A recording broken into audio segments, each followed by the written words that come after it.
Second Timothy 3. I'll, I'll read it again.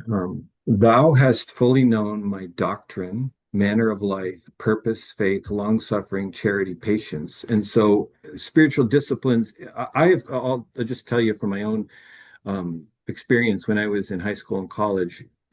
There's nine fruits of the Spirit. Let me just read it. Fruit, actually, singular. I'll just read it in Galatians 5. But the fruit of the Spirit is love, joy, peace, long suffering, gentleness, goodness, faith, meekness, temperance. Against such there is no law. And they that are Christ have crucified the flesh with the affections and lusts.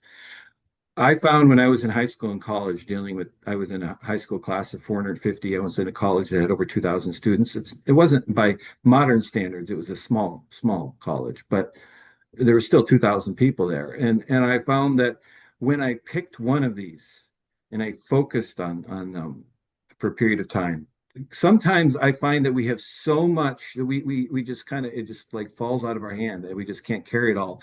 And when we pick a particular thing and zero in on it, I do certain amounts of calisthenics, and there's certain things that they do for my own health because I'm getting to be a little bit older and I need to stay healthy. And I find that sometimes on some days I'll focus on certain things, and other days I'll focus on other things for my health.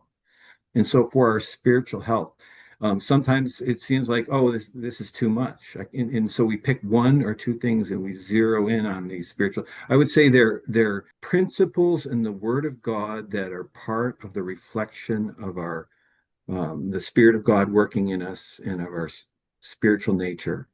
And for some people, maybe they have a certain amount of time for reading the Word of God, a certain amount of time for prayer, a certain amount of time for giving thanks. I mean, some people use an acronym in prayer: ACTS, adoration, confession, thanksgiving, supplication.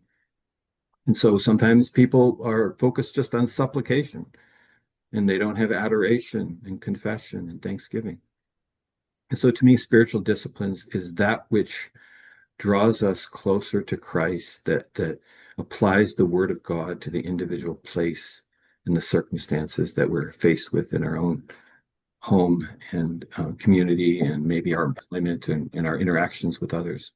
And it takes training. I mean, some things we're asked to do as believers are hard. They're hard, and the Lord has to help us.